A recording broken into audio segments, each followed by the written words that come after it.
Good morning students, welcome once again and my YouTube channel class. आप लोगों ने देखा होगा कि जब हम कॉन्ग्रुएंट ट्रायंगल करते हैं तो सबसे ज़्यादा इम्पोर्टेंट पार्ट होता है उन रूल्स को अप्लाई करना कि किस तरह से हम उनका रूल के फॉलो करके हम कॉन्ग्रुएंट ट्रायंगल करते हैं। तो जो पहला जो रूल है अपने पास वो कौन सा रूल होता है? एस रूल कॉन्ग्रुएंसी के अंदर जब हम ट्रायंगल की बात करते हैं। तो सबसे पहले आपको ये पता होना चाहिए कि एस रूल हम सीधा अप्लाई क्यों कर लेते हैं, ये कभी प्रूव करने के लिए क्यों नहीं कहा जाता, या यूँ कहे कि कभी क्वेश्चन में क्या प्रूव के बारे में पूछा जा सकता है। तो मैं ये कहूँगा कि बेटा इसका कोई प्रूफ नहीं है। क्यों नहीं प्रूफ है? क्योंकि ये एक्सिम है न कि थ्योरम है। थ्योरम्स का प्रूफ होता है, एक्सिम्स का कोई प्रूफ नहीं होता है। तो इसको हम बोल सकते हैं कि yes it is axiom, so no need to prove. सीधा अप्लाई करते हैं क्वेश्चंस में। या यूँ कहें कि हम इसका डायग्राम बना के एक बार प्रैक्टिकल देख लेते हैं किस तरह से। नंबर मैंने यहाँ पे एक ट्रायंगल बना लिया, बहुत इजी सा क्वेश्चन है, बना लेते हैं। जैसे ये ABC और मैंने दूसरा ट्रायंगल बना दिया इधर, जिसको हम बोलेंगे DE and F। यहाँ पे बोला गया कि इस साइड के इक्वल ये साइड होना चाहिए, इस साइड के इक्वल ये साइड होना चाहिए, और यहाँ जो एंगल बनता है वही एंगल इधर बनना चाहिए। अब आप देख लीजिए, इस ट्रायंगल को यदि आप यहाँ पे इसके ऊपर कवर करेंगे, इस ट्रायंगल को उठा के यदि यहाँ पे आप कवर करते हैं तो ये साइड इस वाले को कवर कर लेता है पूरा, इस एंगल को ये एंगल कवर कर लेता है, और ये वाला साइड जो है इसको कवर कर लेता है। When we cover DEF triangle by ABC triangle, so all sides and all angles are equal, so we can say that these two triangles are congruent। ये सिस्टम है। अब अच्छा ये दो इक्वल हो गया तो बताने की जरूरत नहीं है, थर्ड साइड ऑटोमेटिकली इक्वल बन जाती है, क्योंकि इक्वल एंगल पे आपको पता है इक्वल लेंथ चली जाती है, और लेंथ भी इक्वल होती है तो थर्ड साइड भी मिल जाती है। इसलिए इसका प्रूफ नहीं है, एक्सिम है, सीधा ही यूज कर लेते हैं।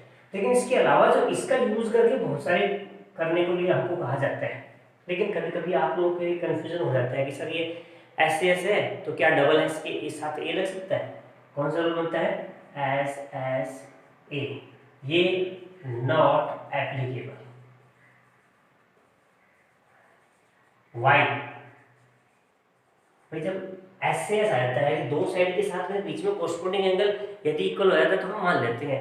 क्या दो साइड, ये दो साइड के बाद थर्ड एंगल आ जाए तो क्या ये एप्लीकेबल है? देखो इसका एक एग्जांपल ले लेता हूँ। ये मेरे पास एक ट्रायंगल है, प्रूव करने के लिए एक एग्जांपल ले लिया मैंने। ये मेरे पास ट्रायंगल है ABC, ये इसकी साइड है और ये इसका एंगल है, ठीक है। ये साइड है और ये इसका एंगल है, और फिर दूसरी तीसरी साइड ये ले ली मैंने, ये ले लिया SSA। अब मुझे एक ट्रायंगल और बनाना है। कैसे क्या करना है? ये ट्रायंगल बना दिया मैंने, इसी के साथ बना लेता हूँ मैं इसके ट्रायंगल को, इसे बना दिया P Q और R। मैंने जो है इस लेंथ को इस लेंथ के इक्वल ले लिया, ठीक है। मान लो कि यहाँ पे एंगल 60 का था तो मैंने यहाँ भी एंगल कौन सा बना दिया? 60 का बना दिया। अब ये जो लेंथ है, ये वाली जो लेंथ है, देखो ये लेंथ के इक्वल ये लेंथ हो गई, इस एंगल के साथ में एंगल इक्वल हो गया। इस लेंथ का तो कोई यूज ही नहीं कर रहा है, क्या होनी चाहिए। लेकिन ये जो लेंथ है, ये लेंथ देखो टेम्परेरी, यदि मैं इसके साथ में वो वाला रूल यूज कर लेता हूँ ऐसे, तो ये लेंथ इसके इक्वल आ जाएगी। लेकिन मान लो कि ये लेंथ ले लिया, इस लेंथ, तब तो कोई बात कहेगा कि सर ये इसके इक्वल है। लेकिन मैंने इस लेंथ को यूं ना लेकर, ये जो लेंथ है इस लेंथ को यूं पकड़ा और यहाँ तक पहुँचा दिया। इस लेंथ को आपने यूं पकड़ के आर ड्रॉ करके और कहीं ना कहीं इसे यहाँ पे कट कर दिया, और मैंने इसे यूं ज्वाइन कर दिया, तो ये लेंथ इक्वल आ गया। देखो ये जो रूल है इसके अकॉर्डिंग ये 60 का है, ठीक है। ये साइड साइड के इक्वल है, ये साइड इसके इक्वल था, मैंने ये कहा कि एस एस से एप्लीकेबल क्यों नहीं है, तो मैंने इस ट्रायंगल को यूं रोटेट करके यूं बना दिया। अब ये थर्ड साइड इस थर्ड साइड के बराबर, ये वाली साइड इस साइड के इक्वल है। अब आप मुझे खुद ही बता दें कि क्या ये दो ट्रायंगल इक्वल है? नॉट इक्वल, नॉट इक्वल है, सो नो कॉन्ग्रुएंट। जब कॉन्ग्रुएंट नहीं है it means S S a rule, S S a rule fail. क्या हो गया? ये फेल हो गया कॉन्ग्रुएंसी के अंदर। इसलिए कभी भी डबल एस ए को और A double S always not used in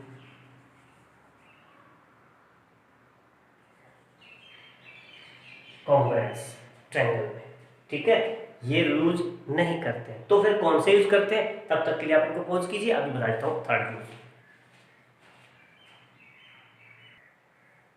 देखो अब हम बात करते हैं, हमारे पास थर्ड की बात करते हैं। फर्स्ट रूल आपने एस सी एस पढ़ा, सेकंड ए डबल एस और एस के साथ में डबल एस के साथ में सिंगल ए एंगल पढ़ा, वो देख लिया मैंने। थर्ड नंबर पे लिखते हैं हम ए एस ए। क्या कैसे प्रूव करता है?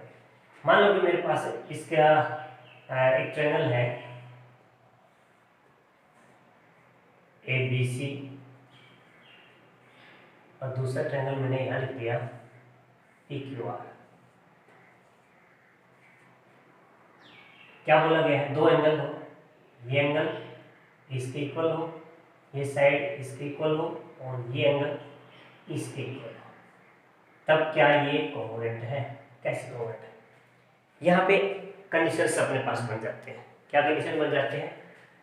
Case first, when BC equals to QR। क्या केस बन जाता है? BC equals to QR। यदि BC QR के इक्वल है then no need to prove. When BC equals to QR, case first taking, लिख देते हैं टेकिंग, टेक। सो दूसरे नंबर पे AB इक्वल्स टू PQ, ये हमारा गिवन पार्ट है। Angle B equals to angle Q, ये भी गिवन पार्ट है। तो आप कह सकते हैं SA एस रूल, और ये एक्सिम है, इसके according triangle ABC congruent triangle बन जाता है PQR। लेकिन केस की बात करते हैं, केस सेकेंड, व्हेन बात करते हैं इसी की। एंगल तो दो इक्वल दे रखे हैं क्वेश्चन में, दो एंगल एक साइड में दे रखा हो तो कॉन्ग्रुएंट कैसे होते हैं ये हमको बताना है। यहाँ पे दो एंगल एक थर्ड कंडीशन की थर्ड साइड में यदि हम इक्वल ले लेते हैं तो ऐसे रूल एस रूल फॉलो हो जाता है और ये प्रूव हो जाता है। जब आप एक और कंडीशन लेते हैं, when this BC is greater than QR, इस केस में क्या बन जाता है? जब BC ग्रेटर हो, तो मैंने ट्रायंगल ले लिया ये वाला,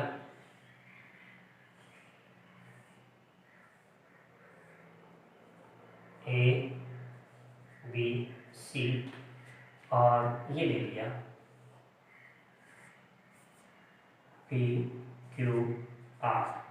क्वेश्चन ने कहा ये एंगल इसके इक्वल है, ये साइड इसके इक्वल है, ये वाला एंगल इसके इक्वल है, और ये कह रखा है कि this BC is greater than QR। जब ये ग्रेटर है तो कहीं ना कहीं एक इसको ज्वाइन कर देते हैं,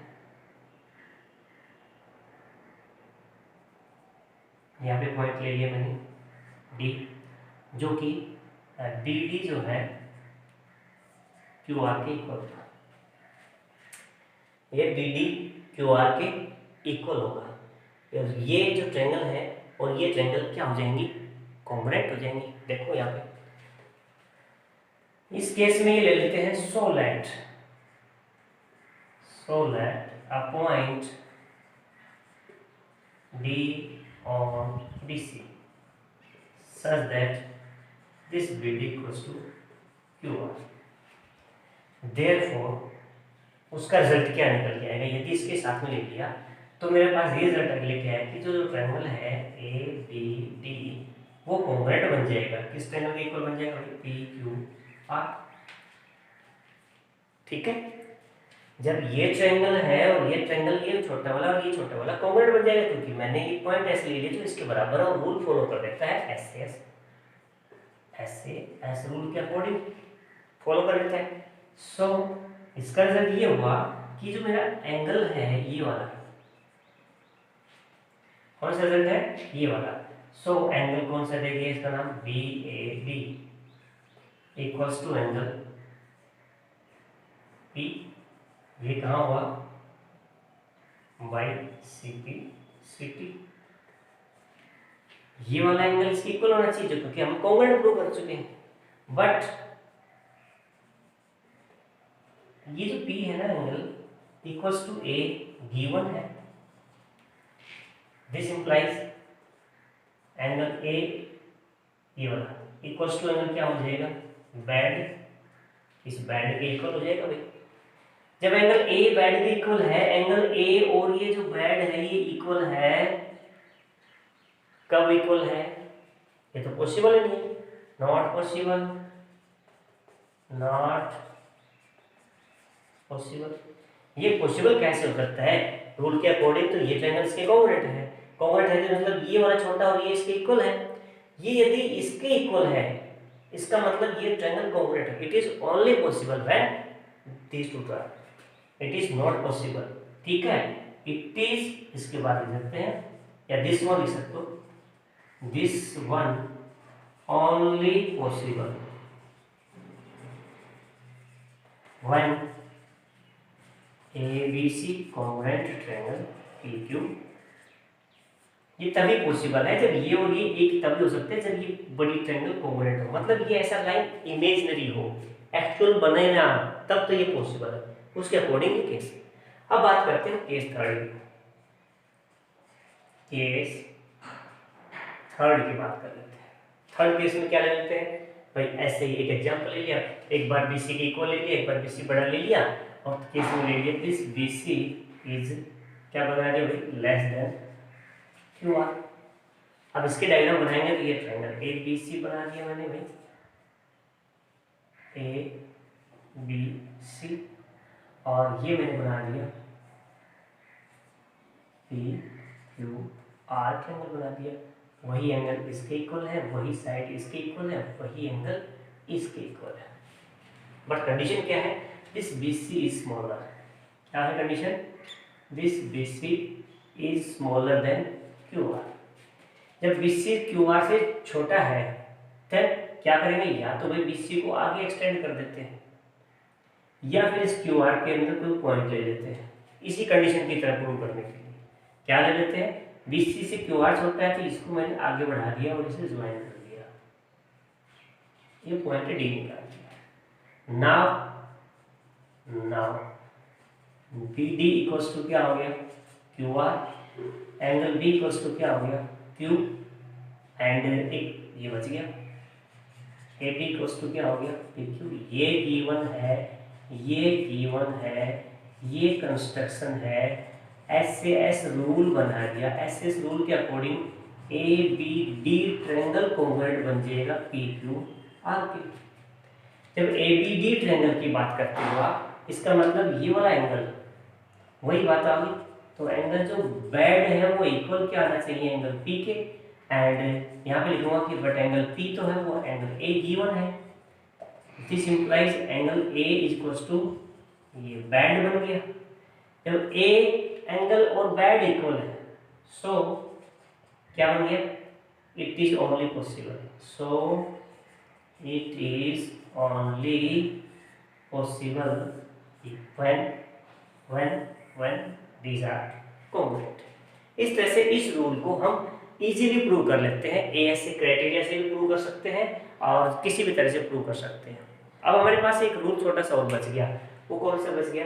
RHS, वो भी इसी रूल में प्रूव हो जाता है। देखो मैं RHS को प्रूव कर देता हूँ, इसका एक छोटा सा पार्ट उठा के यहाँ से नंबर 4 की बात जब हम करते हैं तो RHS को अप्लाई करते हैं, उसी RHS से हम इसको प्रूव कर देते हैं। देखो हम यहाँ पे बात कर रहे थे RHS रूल की, तो आप नंबर 4 की बात करते हो, RHS नाम से पता लग गया राइट एंगल है। एक एंगल बना दिया मैंने ABC, और ये मैंने बना दिया ट्रायंगल PQR। राइट एंगल है, ठीक है भाई, राइट एंगल है। हाइपोटेन्यूज है, हाइपोटेन्यूज इक्वल है, और कोई एक साइड है, मान लो यही साइड है RHS रूल में। अब ये मतलब है कि सर ये ऐसे रूल फॉलो हो रहा है, ठीक है, ऐसे रूल फॉलो नहीं हो रहा है, ऐसे तो क्राइटेरिया ही नहीं है, बट RHS क्राइटेरिया क्यों बना है उसका कारण बताता हूँ। यहाँ पे देखो ये वाली साइड की बात हम करते हैं, क्योंकि ये RHS है, because triangle ABC is a right triangle. So ये साइड हमको मालूम है AC स्क्वायर होगा, ये साइड हमको मालूम है AB स्क्वायर होगा, और ये साइड हमको मालूम है BC स्क्वायर होगा। क्यों होगा? क्योंकि जब हम पाइथागोरस करते थे। बट आप कह सकते हो यहाँ पे बट AC इक्वल्स टू PR गिवन, correct, AB equals to PQ given, this implies ये नंबर क्या बन जाएगा, देखो AC की जगह मैंने लिख दिया PR square is equals to AB square की जगह क्या लिख दिया मैंने PQ स्क्वायर, और प्लस में क्या आ गया BC स्क्वायर। इसको आप इधर लेके आओ, PR square minus PQ square is equals to क्या आ गया BC square. Now in triangle PQR, इस ट्रायंगल में आप देखेंगे तो सर ये तो PR स्क्वायर है, वो PQ स्क्वायर प्लस में QR स्क्वायर होता है, क्योंकि यहाँ भी तो पाइथागोरस है। और ये जो PR स्क्वायर है minus PQ square is equals to तो क्या आता है QR स्क्वायर होता है। लेकिन मेरे पास तो PR PQ है वो BC है, यहाँ PR PQ है वो QR है। दिस इम्प्लाइज ये जो BC स्क्वायर है वो किसके इक्वल है भाई, QR स्क्वायर कर दिया तो BC किसके आगे इक्वल QR के आगे, तो ये वाला साइड है वो इसके इक्वल आ गया। तो रूल कौन सा बन गया SS। सो SAS रूल आप अप्लाई करके ट्रायंगल बोल सकते हैं कि ABC कॉम्पोनेंट ट्रायंगल मेरा बन जाएगा PQR। हेंस ये रिजल्ट अप्लाई हो जाता है SS का। इस तरह से RHS रूल को भी हमने वैलिड कर लिया है। इस तरह से इनके अलावा और कोई रूल ऐसे नहीं है जो आप कॉन्ग्रुएंसी में यूज करते हैं, ठीक है। ये कॉन्ग्रुएंसी के बड़े अच्छे से रूल है, आप इनको तैयार कीजिए, बहुत सारी जगह काम आएंगे आपके बेसिक में, ठीक है। Then note it, pause.